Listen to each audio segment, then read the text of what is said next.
Hola, ¿cómo les va? Bienvenidos a Impulso Vital. En el programa anterior nos ocupamos de cómo el estrés influye en nuestro aparato digestivo. Hoy abordamos cómo el estrés afecta también nuestro sistema cardiovascular, más precisamente nuestro corazón. El ritmo de vida acelerado, las preocupaciones diarias, las tensiones continuas, no solamente se sienten en el ánimo, sino también en nuestro cuerpo y más precisamente en el sistema cardiovascular. Pero ¿sabemos que hay un estrés que es necesario? El problema es cuando se vuelve crónico e inmanejable. De todo esto hablamos con la doctora Nora Fuentes, especialista en cardiología que trabaja en CEDIAN. Justamente el estrés es, el corazón es el principal órgano afectado por el estrés. Esto se da porque tiene mucha influencia del sistema parasimpático y simpático y porque además el estrés crónico altera el endotelio. El endotelio es una cubierta de nuestros vasos sanguíneos y que además cumple múltiples funciones. Cuando se altera este endotelio se favorecen todos los procesos de aterosclerosis, hipertensión y enfermedades cardiovasculares en general. Así que a través de este mecanismo de la disfunción endotelial es que el estrés crónico afecta a todo nuestro sistema cardiovascular. De todas maneras, vale la pena aclarar algo con respecto al estrés, que no todo el estrés es malo. No, así es. En realidad, el estrés es una respuesta adaptativa natural de nuestro organismo para enfrentar el día a día. Ahora bien, por eso podemos distinguir un estrés bueno, que es el que nos permite enfrentar todas nuestras tareas diarias, pero también tenemos que cuando ese estrés bueno se vuelve muy pesado en su carga o no tenemos la capacidad de solucionar todos estos problemas en el día a día y se van acumulando, entonces ahí aparece el malo o estrés crónico. Se podría decir que no solamente es bueno, sino que es necesario.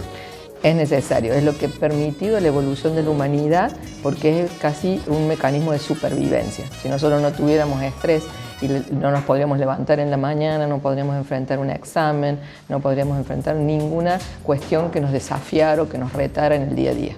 ¿Y cómo hacemos para distinguir ese límite, no sobrepasarnos? Bueno, hay que estar alerta a pequeños síntomas. Si yo de pronto comienzo con síntomas, por ejemplo, como dolores musculares generalizados, rigidez en la mañana, rigidez cervical, empiezo a tener cefaleas, dolores musculares después de realizar una actividad física excesivos, bueno, ya son algunos temblores inadecuados, ya son síntomas que me están avisando que quizás estoy bajo una alerta permanente, que sería el comienzo del estrés crónico. ¿Y las causas? Y las causas son múltiples porque en realidad es la vida misma que nos rodea, desde todas las cuestiones básicas que debemos solucionar en nuestro trabajo, en nuestra casa, en nuestras relaciones sociales, familiares, de pareja, en las cuestiones económicas, todas las preocupaciones que tenemos en un día a día. La exposición tecnológica, la mala alimentación, todo eso en la acumulación nos va a generar este estrés crónico. Mencionas la tecnología, digamos, como una causa que se ha incorporado. Exactamente. La tecnología se ha incorporado, digamos, en los últimos tiempos porque cada vez estamos, más necesitados de la tecnología porque es una herramienta obvia, muy utilizada en nuestro trabajo diario. Pero cuando nos referimos a que la tecnología nos puede generar estrés es porque tenemos una exposición casi adictiva a ella. Estamos totalmente todo el día conectados, ya sea a todas las redes, etcétera, y eso es lo que va a generar una adicción y en ese caso puede ser negativo. ¿Y cuál sería la recomendación con respecto a eso puntualmente? Y bueno, como esto generalmente se está dando más que nada en los grupos etarios más jóvenes, que son los que más exposición tienen. Bueno, entonces si tenemos hijos en edad que ya empiezan a tener conexión tecnológica con las redes, entonces deberíamos tratar de regular, es decir, los padres deberían empezar a regular, que eso se habla constantemente, de qué exposición les vamos a dejar tener y siempre tratar de que entiendan que eso no es la vida real, que la vida real son los contactos familiares, sociales, las amistades, la vida al aire libre, la práctica de deporte, es decir, esa es la vida. Ellos creen en algún punto, y ese es el problema, que la realidad es la virtual, son las redes sociales, y no es así. Eso es lo que debemos hacer que entiendan, sobre todo en las etapas de crecimiento. Doctora, ¿se pueden distinguir distintas fases en el estrés? Exactamente. Nosotros no llegamos a tener un estrés crónico, tóxico, inadecuado de un día para otro. En general pasamos por una etapa de alerta inicial que se va prolongando en el tiempo y que de pronto se llega a esta cronicidad. Y que finalmente va a tener una fase de agotamiento donde ya hay un estrés tan severo que nos impide realizar nuestra vida. ¿Esa alerta la podremos detectar a través de los síntomas que antes mencionabas? Exactamente. A veces síntomas leves, como decir, empecé a tener cefaleas constantes, no estoy durmiendo bien, empiezo a tener mala digestión, empiezo a tener estas cervicalgias, alteraciones en la piel, etc. Es decir, pequeños síntomas que nos están alertando que nuestro sistema digestivo, inmunológico, están afectados por el estrés. Y en la fase ya crónica o el agotamiento, ¿a qué situaciones podemos llegar? Y en general en estas etapas llegamos a una fase donde ya tenemos mucha irritabilidad, mucha intolerancia, crisis de ansiedad, podemos llegar a lo que muchos conocen como crisis de pánico, que tienen incluso síntomas que suelen simular síntomas cardiovasculares como un infarto, podemos tener hipertensión asociada a estas crisis de pánico en lo psicológico. Y en lo físico, por ejemplo, todo lo que se refiere a una inmunidad deprimida, una inmunidad alterada, aparece el herpes, aparecen infecciones urinarias a repetición, empiezo a tener un insomnio, es decir, hay múltiples síntomas que ya caracterizan el estrés crónico. ¿Qué recomendaciones podemos dar para tratar de no llegar a todas estas cuestiones? Bien, primero es conocernos, porque justamente esos primeros síntomas de alerta deben hacer que yo evalúe cómo estoy. ¿Puedo tener una evaluación propia? Obviamente, empezar a reconocer por qué estoy en esta situación, qué es lo que me llevó a esto, el exceso de la carga laboral, una situación personal y en algunos casos requiere obviamente consulta con un profesional y establecer que si sé la causa, puedo entonces tratar o enfocarlo de diferentes maneras, con diferentes estrategias. Conocernos, entender lo que nos pasa, es el primer paso para conocernos mejor. Muchas gracias a la doctora Nora Fuentes por darnos su mirada profesional y además por ayudarnos a entender que gestionar el estrés no es un lujo, es una necesidad. Instituto CEDIAN, Centro de Diagnóstico de Alta Tecnología del Norte. Tomografías multicorte y colon virtual, resonancias, ecografía tradicional y obstétrica 5D, mamografía digital, cardiología, laboratorio clínico. CEDIAN, más de 25 años en excelencia y trayectoria.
Impulso Vital de hoy, Jessica Coronel, médica especialista en nutrición, nos da las claves para armar un plato saludable, fácil y completo sin complicarse en la cocina. Vamos a verla. Para comenzar a armar un plato saludable, ¿qué tengo que tener en cuenta? Primero, el tamaño del plato. ¿Sí? No es lo mismo un plato estándar que el plato ese que parece una fuente que tenemos todos en casa, que nos encanta llenarlo hasta el borde. Definir un tamaño estándar de plato, ¿sí? Segundo, al plato ese yo lo voy a, en mi cabeza, imaginariamente dividir al medio, ¿sí? Esa mitad del plato lo voy a llenar de vegetales, crudos y cocidos, de distintos colores, todos los días variamos en lo posible, los podemos aderezar con grasas de buena calidad, como el aceite de oliva, por ejemplo, y el resto del plato lo voy a dividir en dos, ¿sí? Me va a quedar sectorizado. un sector para la proteína, que es innegociable, y otro sector para los hidratos de carbono, que en lo posible sean hidratos de carbono complejos, es decir, cereales integrales, pan integral, arroz integral, dejar un poquito de lado todo lo que es refinado y azúcares libres, legumbres, por ejemplo, empezar a incorporar legumbres, que en Argentina consumimos muy poca cantidad per cápita de legumbres y somos productores. Entonces, con ese esquema en mente, yo puedo llevar mi plato saludable a cualquier ámbito, esté en casa o esté fuera de casa. Bien. Si tenemos que dar ejemplo. Por ejemplo, la mitad del plato una ensalada mixta, ¿sí? La porción de proteína puede ser pechuga de pollo o patamuslo, ¿sí? Y la porción de hidrato de carbono, ahí si el paciente consume pan, bueno, metemos el pan, por ejemplo. Si el paciente no consume pan, y puede ser, por ejemplo, papa, batata, choclo, también cuenta como hidrato de carbono. Ahí tendríamos un plato equilibrado. ¿Qué le aporta cada una de esas partes del plato al cuerpo?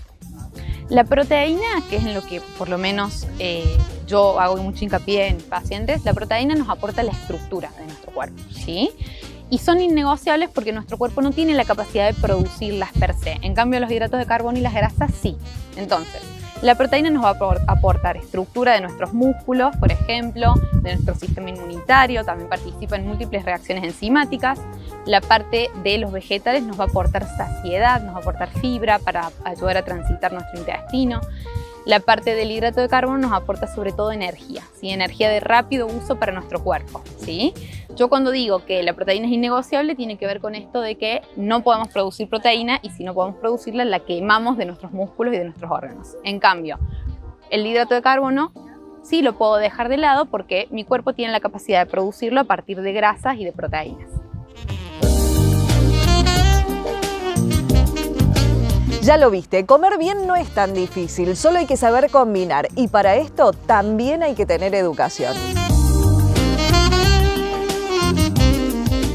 Sinzacate cuida la salud de su pueblo. Centro de atención primaria con medicina general, pediatría, ginecología, obstetricia, traumatología, odontología, protesista dental, análisis clínicos, enfermería, vacunatorio, nutrición, kinesiología, psicología, psicopedagogía, fonoaudiología, prevención y promoción de la salud, asesoría legal en violencia familiar, atención permanente de lunes a viernes de 7 a 18:30 horas. Dirección de Salud de la Municipalidad de Sinzacate.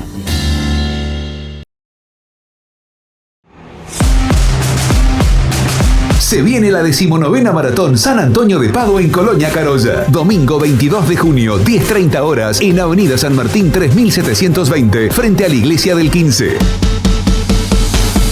Recorridos de 15, 10 y 5 kilómetros, caminata de 3K y carrera para niños. Un novedoso circuito entre calles, viñedos y bodegas tradicionales.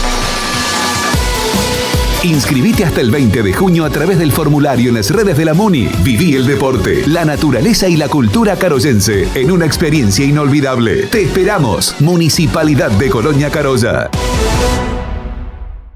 Centro de Medicina Estética y Biológica Doctora Roxana Lepore. Tratamientos faciales, corporales y capilares con tecnología avanzada, depilación definitiva, terapias alternativas, masoterapia profesional, psicología y psicopedagogía, podología estética, maderoterapia, un concepto distinto de salud.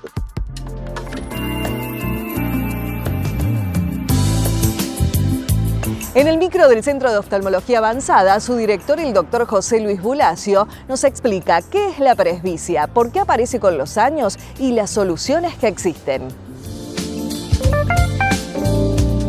Hola, ¿qué tal? ¿Cómo están? La intención de hoy es explicarle un poco de qué se trata la presbicia, ese problema que tenemos en los ojos a partir de los 40 años y a veces, afortunadamente, unos años después. Ayudado también por las imágenes, van a poder observar, la presbicia es la dificultad que tenemos para ver de cerca. ¿Por qué sucede? Porque cuando nosotros aproximamos, la imagen se va hacia atrás y la tenemos que traer hacia adelante para poder ubicarla en el punto justo que es en la retina, que vendría a ser donde se forman las imágenes.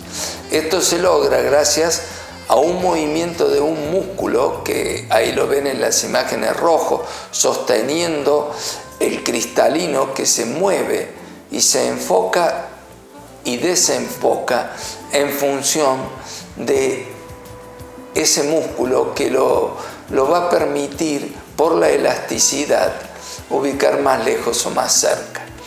Con los años ese músculo ya no tiene la capacidad de antes y entonces aparece la famosa presbicia como la causa por la cual se va perdiendo imágenes. Para la presbicia, hoy en día, lo que nosotros estamos logrando como una alternativa más dentro de las que tenemos, está el láser. Cuando no hay cataratas, nosotros recurrimos a la posibilidad que nos da el ojo, que en realidad quien ve es el cerebro. Y en esta imagen ustedes van a ver, vemos de cerca, pero no vemos de lejos. Cuando vamos a arrimar para ver de cerca, no vamos a ver de lejos. Nosotros tenemos o el recurso del anteojo o el recurso del rayo láser.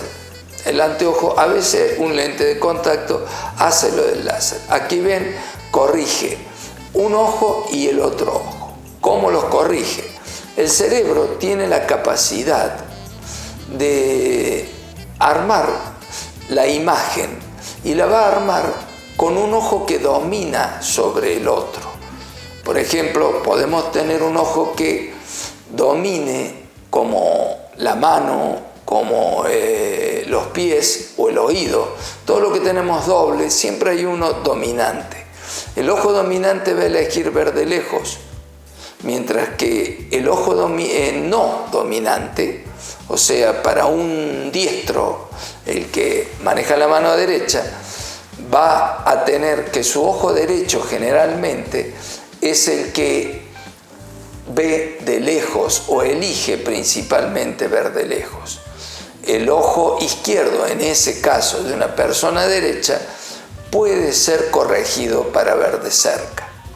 Hay pruebas que se deben hacer antes de lo que se llama monovisión, y es lo que muchos se preguntarán cuando vienen a mi consultorio: ¿por qué el doctor Bulacio no usa anteojos siendo que ya ha pasado largamente los 40 años? Y eso es porque yo me operé con láser, tengo monovisión, tengo un ojo que me ve mejor de lejos y tengo otro que es con el que puedo ver de cerca. Mi cerebro se encargó de armar las imágenes y hoy tengo la posibilidad de prescindir en gran medida de los anteojos. Para algunas actividades, como puede ser una conducción nocturna o una visión cercana prolongada, puede que necesite un anteojo, pero si no, me he logrado liberar de los lentes y es una opción para que ustedes puedan tener en cuenta. ¿La presbicia llega? Sí, pero también la podemos tratar. Gracias al doctor José Luis Bulacio por acompañarnos siempre en Impulso Vital. Última pausa. Centro de Oftalmología Avanzada del Dr. José Luis Bulacio, referente nacional e internacional con más de 30 años en la zona, alta complejidad en diagnóstico y cirugía láser, trasplante de córnea, oftalmopediatría, 10 especialistas en permanente actualización. Atendemos obras sociales. John Kennedy 229, Jesús María. El dengue es una de las enfermedades de mayor riesgo en esta época del año. Por eso es importante que tengas en cuenta algunas precauciones.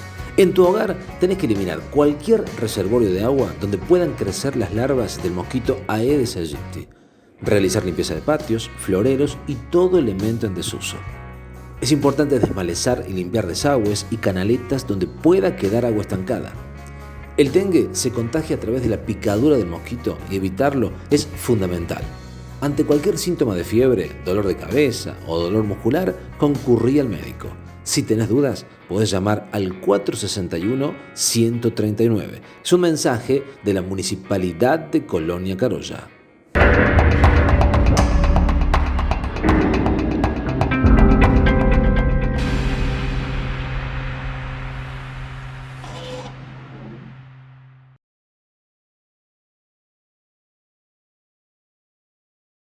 La Municipalidad de General Paz es referente en materia de salud en el norte provincial. Contamos con uno de los más completos dispensarios con guardia permanente las 24 horas de lunes a viernes y atención también los fines de semana. Clínica médica, pediatría, medicina familiar, cardiología, odontología, odontopediatría, ecografía, fisioterapia, psicología, laboratorio, fonoaudiología, podología, radiología, nutrición.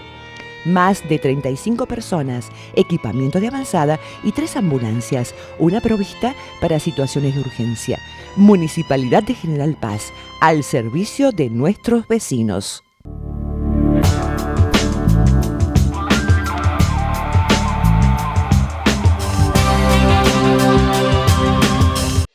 Córdoba da un paso histórico en el cuidado de la salud. Sumamos 66 unidades de terapia intensiva móviles a la red de traslado de pacientes de gravedad. Se trata de ambulancias de alta complejidad, 0 kilómetro, equipadas con tecnología médica de última generación.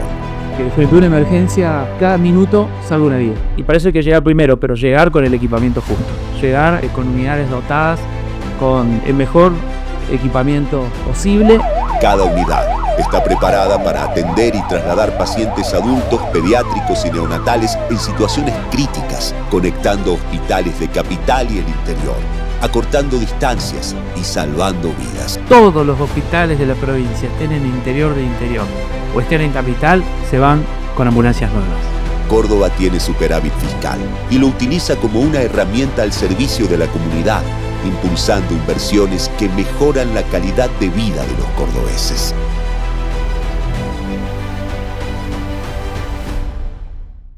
Instituto CEDIAN, Centro de Diagnóstico de Alta Tecnología del Norte. Tomografías multicorte y colon virtual. Resonancias, ecografía tradicional y obstétrica 5D. Mamografía digital, cardiología, laboratorio clínico.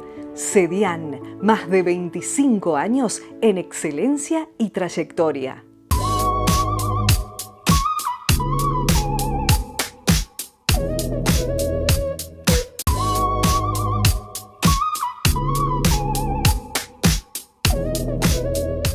Centro de Medicina Estética y Biológica Doctora Roxana Lepore. Tratamientos faciales, corporales y capilares con tecnología avanzada, depilación definitiva, terapias alternativas, masoterapia profesional, psicología y psicopedagogía, podología estética, maderoterapia, un concepto distinto de salud.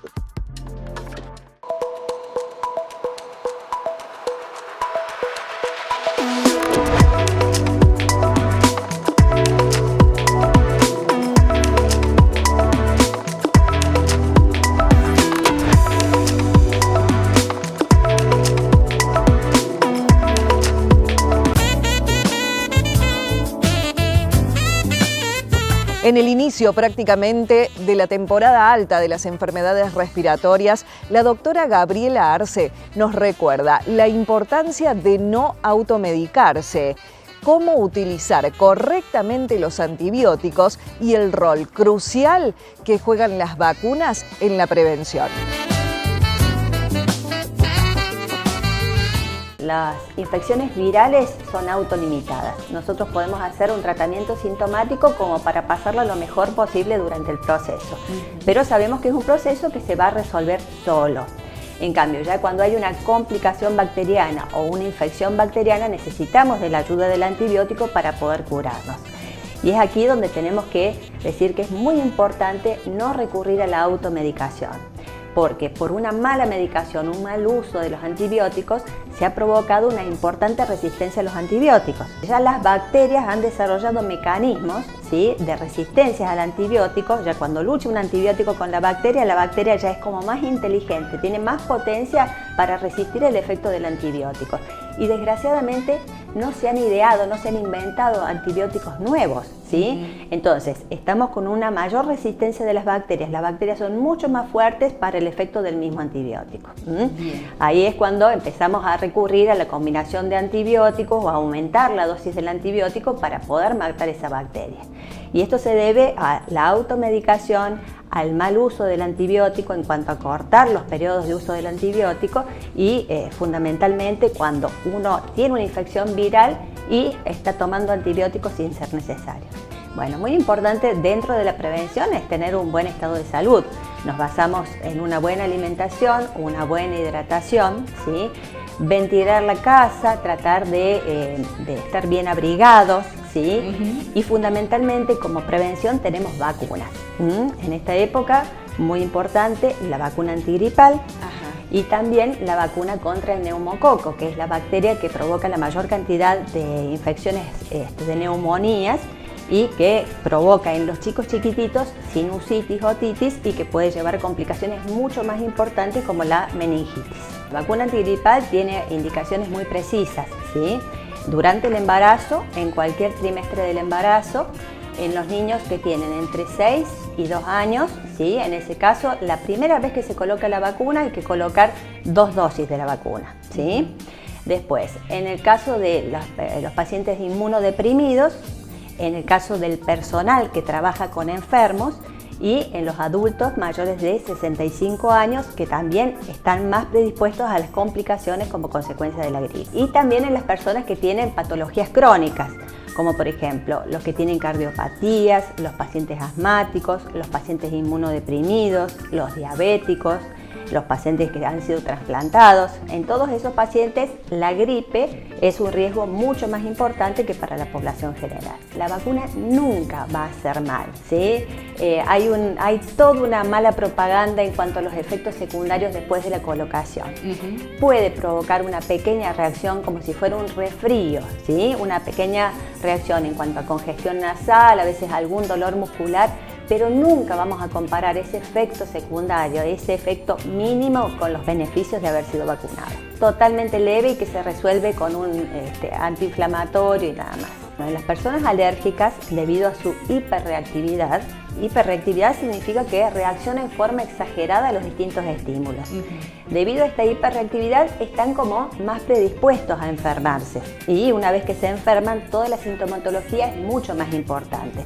Por eso es tan importante, tan necesario que se vacunen todos los que tienen asma sobre todo. Cuidarte y saber cómo y cuándo actuar e informarte es parte del cuidado.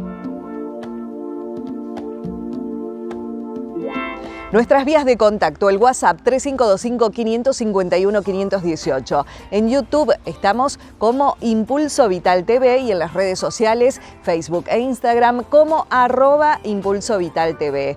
Agradecemos a las chicas de Bielinas Boutique, hoy especialmente a Maca que nos estuvo asesorando con este hermoso look. Bielinas Boutique, en calle 10 de julio, esquina Don Bosco. Nosotros nos volvemos a encontrar la próxima semana para seguir aprendiendo sobre temas de salud aquí en Impulso Vital.